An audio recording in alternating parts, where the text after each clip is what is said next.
Лима воплощает в себя все самое худшее, что может воплотить в себе огромный город-миллионник, знакомый запах химикатов. Интересно, что она нашла в этом городе. Вот такой у нас вид на океан. Скоро будет закат. Ну, конечно, очень интересное сочетание всего.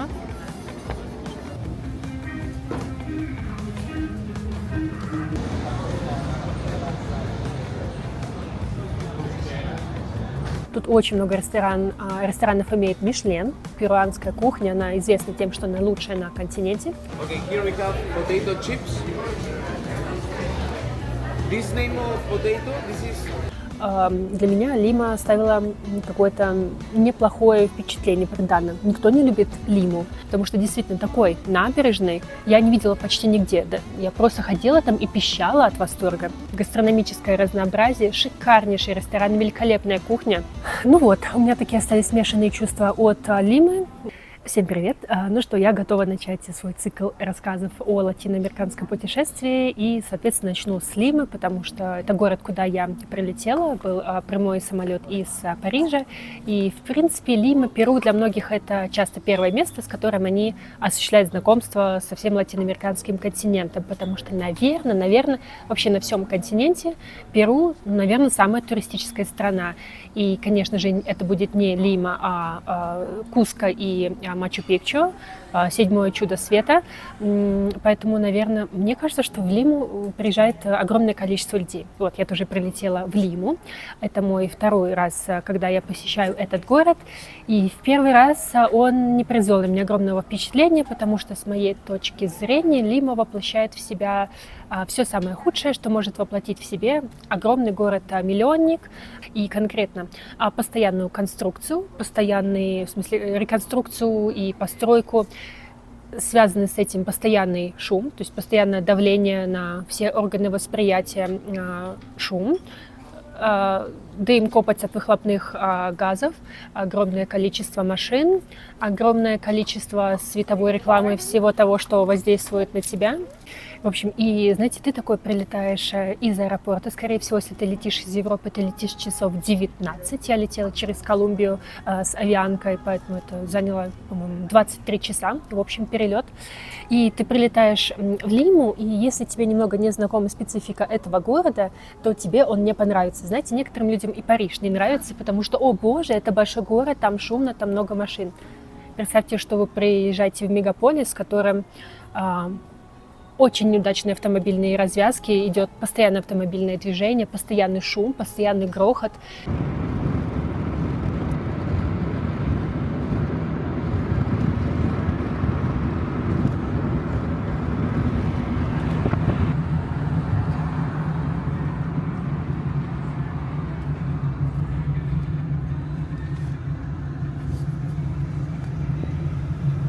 И все это очень серое. И ты приезжаешь в аэропорт, ты приезжаешь из аэропорта в свой отель, а там почему-то он построен по принципу отеля, который находится в тропиках. То есть там открытые веранды и между пролетами открытые окна. Ты думаешь, почему в городе, в котором постоянная серость, в котором постоянные 18-20 градусов во время так называемой зимы, перуанской зимы, а лето вот у них сейчас начнется только в декабре и продлится 3 месяца. Все остальное время в году тут серо и достаточно холодно, и дуют ветра. Знаменитые лимские туманы. Туманы вот такие над океаном, они окутывают Лиму. Дождей почти никогда не бывает. Достаточно холодно, ты приезжаешь из аэропорта, ты уже, знаете, после 20 часов полета и так себя не очень хорошо чувствуешь. Ты тут еще приезжаешь в отель, который со всех сторон продувается с этой открытой веранды, хотя, знаете, вообще-то хороший отель. И в комнатах холодно. В комнатах стоит этот очень специфический запах для всей Латинской Америки, но с этим я уже даже не знаю, что делать. Мне кажется, это то, что традиционно встречается всегда и везде. Это какая-то неистребимая любовь всех в Латинской Америке к очень сильным чистящим средствам, знаете, таким химическим. С одной стороны, это такой стимул, что вот везде поддерживается чистота, но это я еще помню с прошлого посещения Латинской Америки, вот реально во всех странах. Они, когда убирают комнаты, используют такие сильные химические средства для уборки, что когда ты заходишь, просто вся химия мира тебе ударяет в нос, твое обаяние.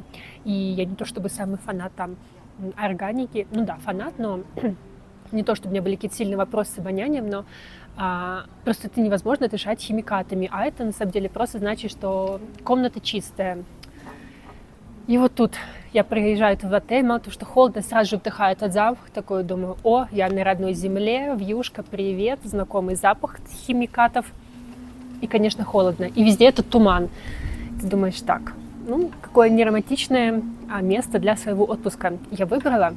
И, знаете, у меня есть несколько блогеров, за которыми я смотрю. Если вы знаете проект Girls in Travel и ее основательницу Юлию Савицкую, которая, в принципе, она была первой, те, кто начали организовывать девичники для только девчонок. Оставлю ссылку на ее Инстаграм.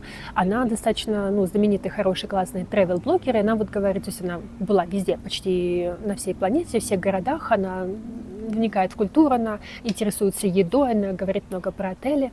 То есть, знаете, такой современный формат классной женщины, которая путешествует и уделяет внимание тому, где комфортно жить. Я слежу за ней, и она постоянно говорит, что Лима — это тот город Латинской Америки, где, если бы я должна была выбирать, где я могла бы жить, я вот жила бы в Лиме. Я прилетаю туда, все это серое, все это холодно, везде стоит этот шум. И я, знаете, что я забыла рассказать перед отелем? Отзывы на отель были потрясающие, там чуть ли не 4,9, он находится в части Мирафлорес. То есть это одна из тех частей, в которых вы везде будете встречать во всех рекомендациях, мол, если вы живете в Лиме, у вас есть, мол, 3 выбора. Первый Сан-Исидру, это такой престижный район, он находится достаточно далеко от побережья, но он такой респектабельный, жилой, там не очень много отелей и ресторанов, там много зданий финансовых компаний, и там, мол, спокойно и надежно, и такие все. Здание корпорации «Финансовые центры», вот Сан-Исидро. Второй отель – это Мирафлорес, который я и выбрала, и который я не сразу поняла, потому что я не оценила того, что главная прелесть Мирафлореса в его набережной. Я думала, что сам район будет красивым, а оказалось, что сам район – это просто скопище огромное ресторанов и магазинов, и таких сомнительных, если честно, обычных, неинтересных, то есть с каким-то, не буду говорить, что ширпотребом, но максимально обычных кафе и ресторанов. И приехав в Мирафлорес, начав гулять по улицам, я подумала о том, в чем, в принципе, идея того, чтобы выйти из отеля и гулять по магазинам и кафе, которые еще, к тому же, не сильно интересные. И третий район Баранко. Он такой хипстерский, там много граффити на социальную тему, он красочный, он яркий, вот у него, похоже, такие разрисованные яркие стены. То есть из всех них, наверное, если бы я возвращалась в Лиму, я бы остановилась еще раз в Баранко. Он такой модный, стильный, молодежный, там есть хипстерские кофейни, там уже приятнее гулять. Вот. А, в принципе, главная фишка Мирафлореса, которую я поняла только к концу второго дня, дело не в самом районе, а дело конкретно в набережной Мирафлореса. И с видом на океан, и с видом на серферов, и только там. Потому что сам район, да, ничего особенного, такой же шумный, с недостройками, и со всем вот этим, чем славится вся Лима. И перед отелем, что забыла сказать, что перед отелем была еще, конечно же, огромная стройка. И мы прилетели вечером в четверг, и с утра в пятницу так замечательно просыпаться, когда, во-первых, в отеле очень холодно, когда за окном очень серо, и, конечно же, уже в 8 утра трудолюбивые пиранцы начинают стройку. И ты выходишь из отеля, перед тобой просто, знаете, такие дрели, и ты думаешь... Отличный выбор для начала отпуска. Так, почему этот город? Почему эта блогер Юлия Савицкая хочет постоянно жить в Лиме? Интересно, что она нашла в этом городе?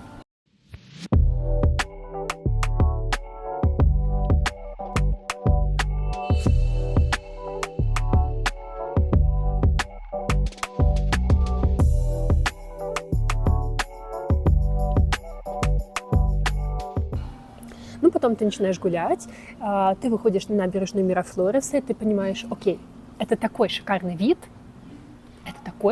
которого я не видела нигде.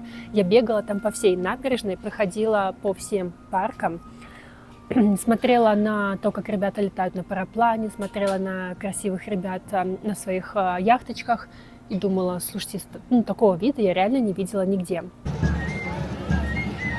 Мы на знаменитом Маликоне.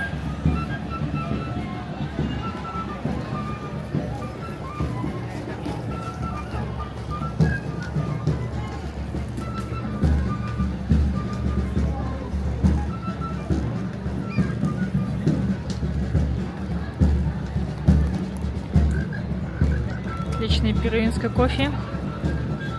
Пуку-пуку. Peruvian кофе.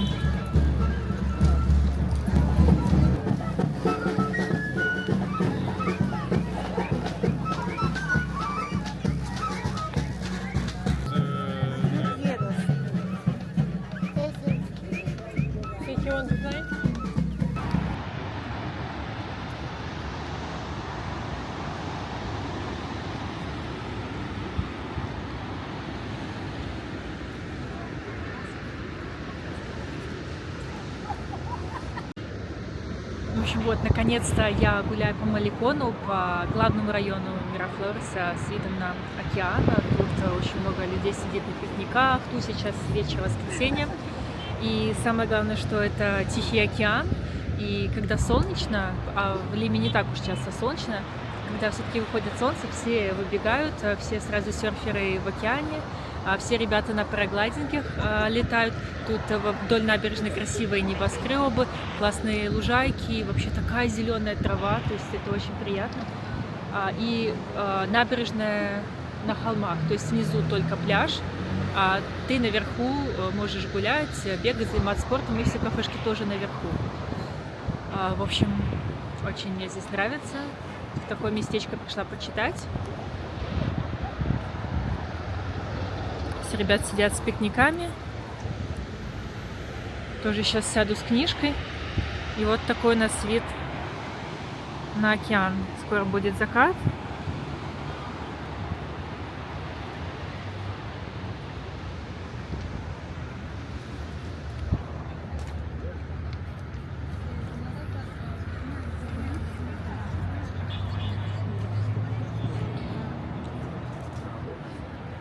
Такие очень симпатичные небоскребы. Знаете, по сравнению со всей остальной виллой, это какое-то супер привилегированное жилье.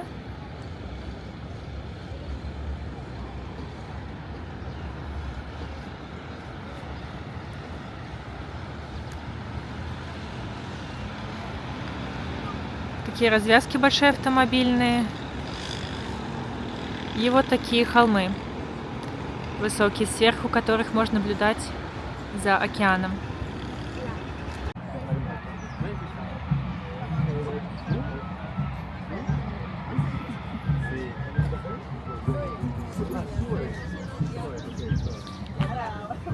И после Европы, где очень мало места, где все, знаете, так укомплектовано, скучно, сгруппировано, смотреть на огромные большие набережные, где много места, где люди гуляют, и где много простора, и на красивую, ухоженную зеленую зону, в принципе, очень приятно.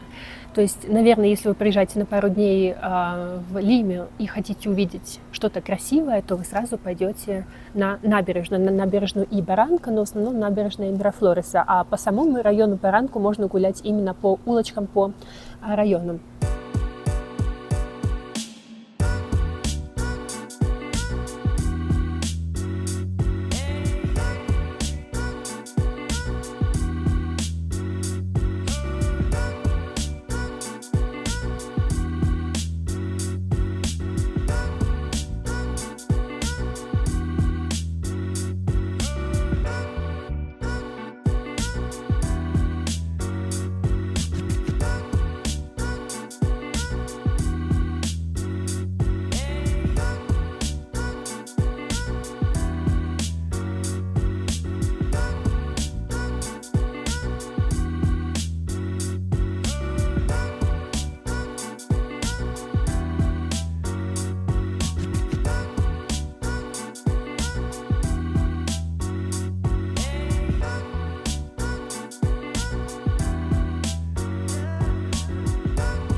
Вот это те места, увидев которые, вы подумаете о том, что Лима – это шикарный город для жизни. И, в принципе, те люди, которые снимают влоги Лима за один день или Лима за 2 дня, вас обязательно отправят на эту набережную. Вы там восхититесь, вы подумаете о том, что это безумно красивый город. И набережная действительно такой является, безумно красивые парки. А вечером вы сходите в один из многих гастрономических ресторанов города, потому что Лима – это гастрономическая столица всего латинского континента, латиноамериканского континента.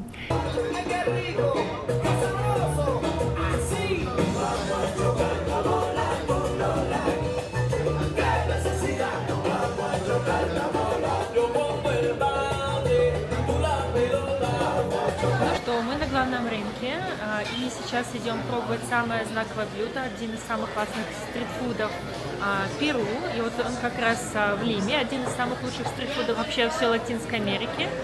Рынок находится, бог знает в каком райончике. Вот мы уже тут пришли, судя по очереди, сразу можно заметить, где это. Мы пришли пораньше, потому что очередь уже большая. В общем, как вы видите, место выглядит очень скромно.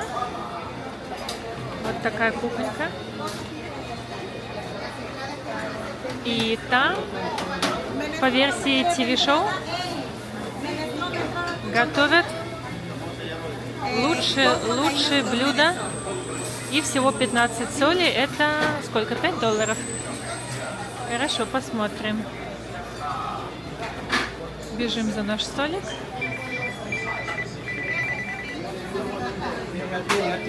Такие столики. Gracias. Это минестрони, итальянский супчик. А это папа реджена.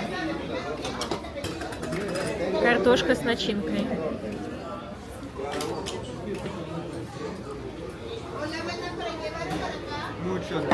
Muchas gracias. Так, это мясо с юкой, с подливой. А это даже сложно сказать, что это. Это рыбка. Окей. Ну.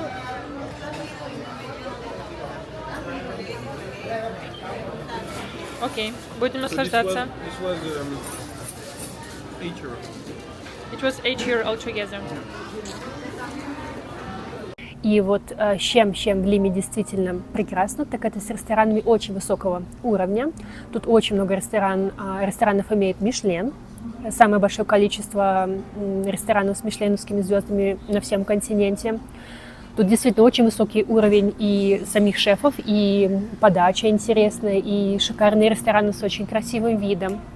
И на руфтоп террасах, и рестораны с видом на океан, и действительно и хороший сервис, и действительно интересная подача, и очень, скажем так, гуманные цены. Не буду говорить, что дешевые, гуманные. То есть в среднем в ресторане, для ресторана High Cuisine блюдо, ценник среднее 15-20 евро. Что, согласитесь, совсем недорого, потому что во многих городах Европы, в том числе Франция, это просто блюдо в рядовом ресторане, а тут это может быть блюдо в ресторане с хорошей подачей. И вот чем можно заниматься в Лиме, если вам нужен интересный, красивый опыт, это вот гулять по набережной Мирафлореса. Можно заняться параглайдингом и прыгнуть в тандемном прыжке вместе с инструктором, полетать.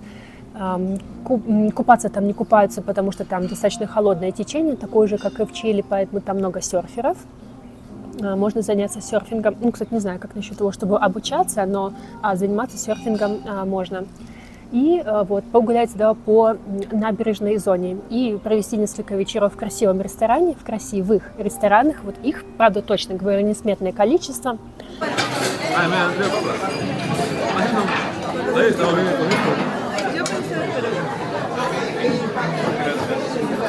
What is this? Será de anticuchos.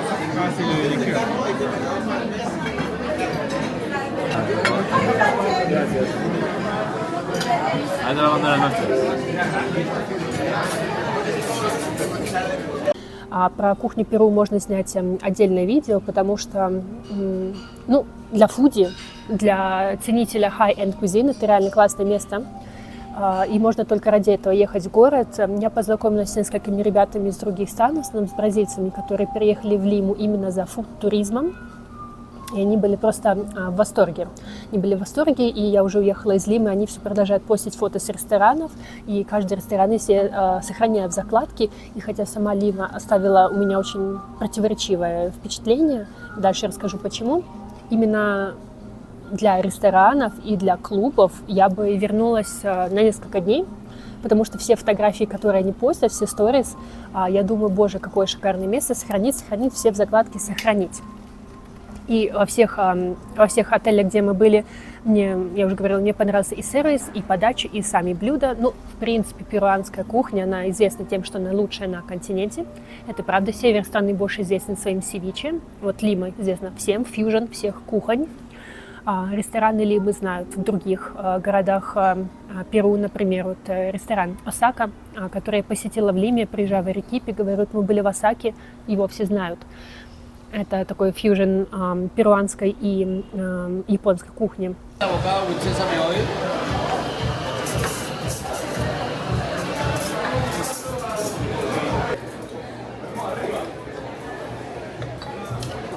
We mix.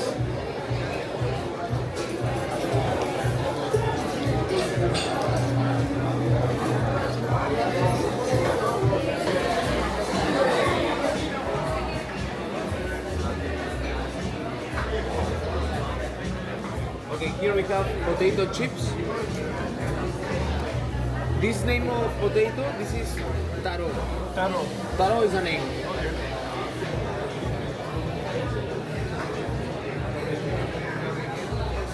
You can finish the butsu. You have the potatoes here. Okay? So we're supposed to eat it with the potato. Yes. You have your spoons. Continue mixing with the sauce and take with the potato chips. Okay? Thank you very much. Если постить сторис в своем инстаграме исключительно с набережной и с ресторанов, люди, которые вас смотрят, подумают, что вы были в какой-то шикарном мегаполисе, позавидуют вам и скажут, что вы просто выиграли эту жизнь, съездив в это место. Но потом, например, вы решите съездить в исторический центр. Для этого вам из Мирафлореса потребуется взять либо такси, но в нем можно умереть, потому что это займет у вас 30-40 минут, стояние в основном в пробках. Либо вы можете попробовать ездить как нормальный местный, поехать на метро Буси, так как во всей Латинской Америке никак не могут собраться с духом и построить метро.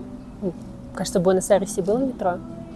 Да, вот в Буэнос-Айресе есть метро, ну, в городах типа Лимы, в Боготе в Колумбии нету тоже метро, хотя это города-миллионники, и они придумали такую штуку, они делают для автобусов выделенную линию, и автобусы по ней перемещаются, чтобы избегать вот этого хасла, этого трафика. В общем, в Перу такая же тема, как в Боготе, выделенная линия под автобусы, то есть, в принципе, можно даже с меньшими пробками и быстрее, чем на такси, доехать из одного места в другое. В общем, из Мирафлореса мы поехали в исторический центр города на таком метробусе. Едешь по городу, смотришь по сторонам и думаешь, если честно, что за, блядь, хтонь. Ну, просто хтонь. Потому что, да, все продолжает быть серым, потому что все еще с нами туман. И забегая наперед, скажу, что каждое утро будет начинаться туманом. И так как уже сентябрь и, в принципе, лето уже почти конец сентября, и лето уже близко, в декабре солнце уже выглядывает днем, то есть днем уже приятно гулять, находиться, потому что мои друзья, которые, например, были в августе, у них ни разу за все это время не выглянуло солнце, потому что август — это зима в Лиме, и у них, конечно, ужасные впечатления остались от Лимы. Ну, у меня вот хотя бы в конце сентября солнце выглядывало, днем было приятно. Но утром ты едешь, да, в серой хтоне, и если в некоторых городах это даже романтично, это красиво, например, ехать по Лондону, по центру, да, мы не говорим, что мы ехали по окраинам, мы ехали из одного дорогого района Мирафлореса в исторический центр, то есть не то, что мы какие-то фавелы решили исследовать.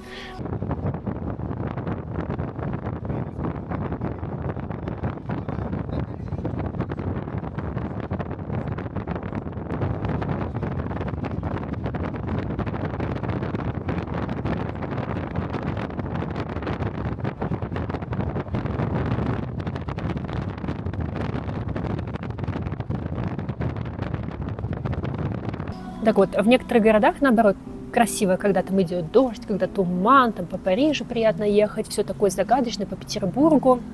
Даже по Минску иногда приятно ехать в туман. Ну, в общем, если есть красивая архитектура, она может даже располагать, знаете, такие какие-то романтичные настроения в душе.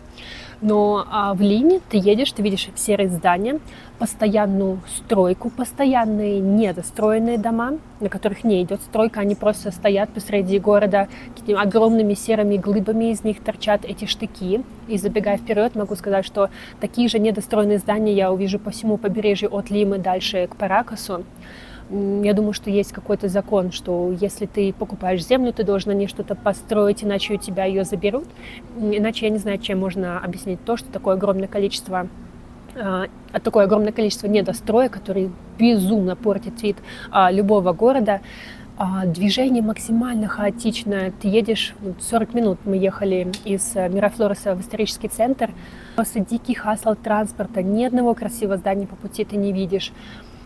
Хотя я говорю, у меня взгляд наметан, я много путешествую, то есть я не ориентируюсь только там на красоту каких-то канонических городов, типа Рима или Парижа. Конечно, нет, я много чего очень видела, я очень много путешествовала, поэтому могу сказать, я могу видеть красоту почти во всем, что хоть как-то обладает гармонией и красотой. Или, знаете, как в «Богате», когда едешь, ты тоже не то чтобы видишь, о боже, какое все красивое, но в «Богате», например, почти постоянно светит солнце, и там очень много зелени, потому что там более тропический климат. И, в принципе, когда ты едешь по солнечной стране, которая, ну, хоть как в столице, в Богате, которая хоть там немножко в центре прибрана, и светит солнце, и тут такие зеленеют пальмы, там впереди расстилается гора Монсеррат, то сразу же настроение плюс 100, потому что тебе уже весело, уже какая-то приятная музыка, уже солнце, уже тропики, уже зелено, чистенько, ну, в принципе, неплохо. Ну, какая-то симпатичная колониальная архитектура. В Лиме же нету ни тропиков, ну, в смысле, ни солнца, ни зелени в центре города. То есть вся зелень, как будто, знаете, как будто какие-то чинуши сказали, что мы никогда не будем ходить вот в эту часть Лимы, в большую часть Лимы. Мы хотим тусоваться только в Мирафлоресе, потому что в Мирафлоресе куча парков. Это зеленая зона, где все занимаются, там бегают, там действительно красивая зеленая зона, настоящие красивые парки.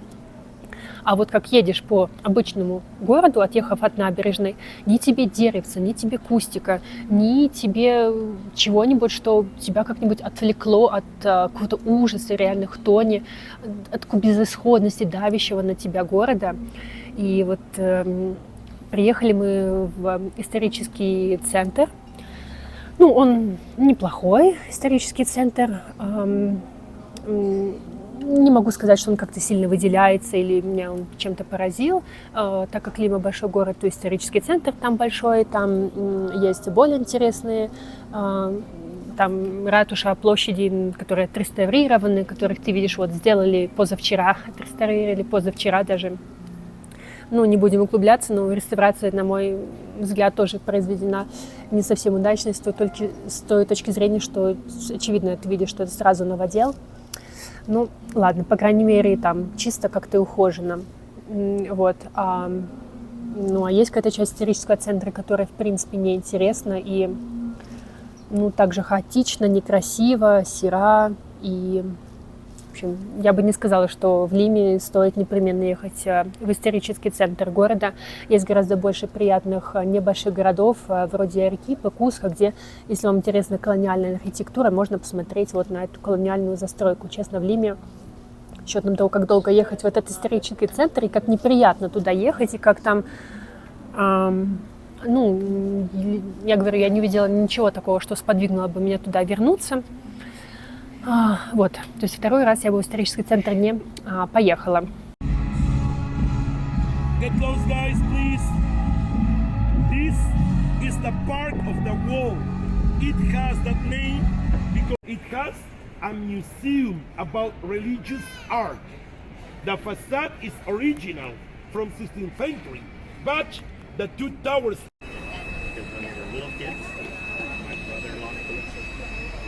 Get close, please. Get close. Get close.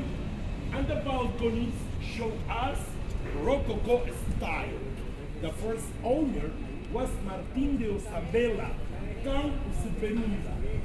Мне подогнали контактик для общения в Лиме. Мой друг-журналист из Беларуси, который в свое время провел несколько лет, год в Перу, он познакомился с классными ребятами, которые снимают документальное кино по Перу. Вот с девушкой, она перуанка. Фернанда дал мне ее контактик, сказал: Дана, будешь в Перу, обязательно знакомься с ней. В общем, мы познакомились с Фернандой, с ее бойфрендом. И именно, наверное, благодаря тому, что у нас были знакомые, которые коренные лимчане, которые знают город, они нас смогли поводить по интересным ресторанам, показали красивое место, где производится писка сауэр. Мы с ними сходили в много симпатичных мест.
Мы с ними отлично поболтали о социальных вопросах Перу, о коррупции, о их работе. И, наверное, только благодаря этой интересной компании умных, образованных местных для меня Лима оставила какое-то неплохое впечатление, потому что, это правда огромный город, и там очень много интересных людей.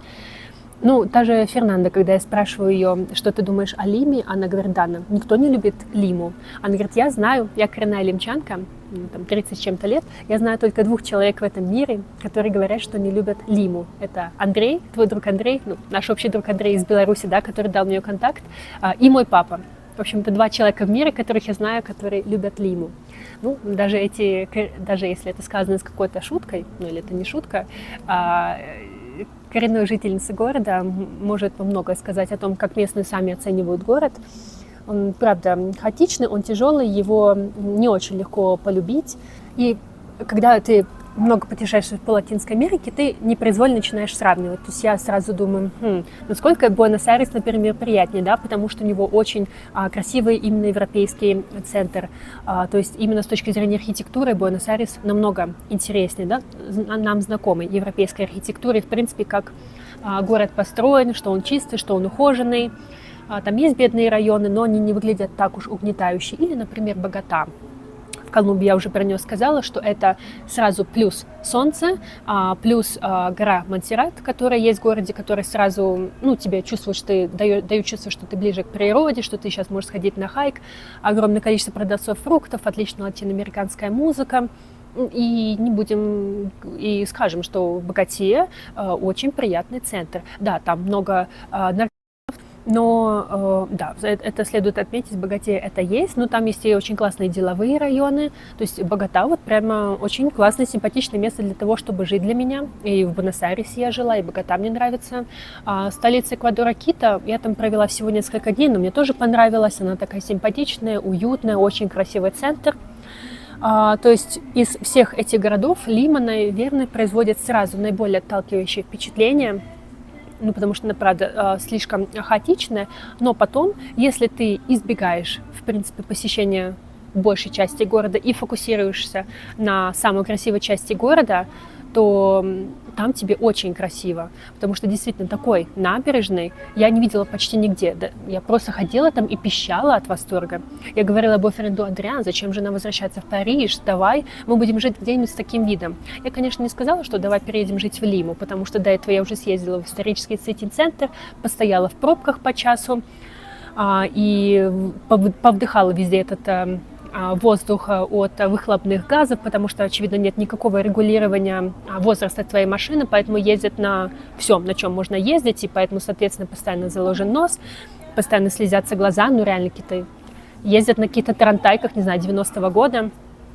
Вот, но ходя по набережной, ты всего этого не видишь, потому что ты в хипстерской кофейне взяла себе классный кофеек, ты пошла в сад, и все там такие... В сад пошла. Ты пошла на набережную, и набережная огромная, протяженная там часа, мне кажется, 3, из одной стороны в другую. Вот вечером ты пошла по ресторанам, и, в принципе, занимаясь этим, можно отлично провести время в Лиме, наделать красивейших фотографий, видео, контента, и я говорю, все будут тебе завидовать, что ты съездила в самое престижное место. Ну вот я вставляю вам видео, чтобы вы заценили, сказали мне, ну где еще есть такие красивые виды. Ну, конечно, где-то есть, возможно, есть, не знаю, в Сан-Франциско, например, такие виды на океан.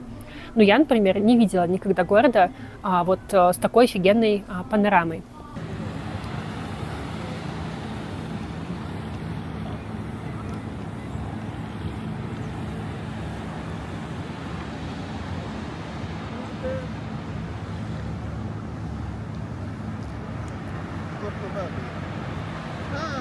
Cristo Pacífico, Perú, Corcovado, Brasil.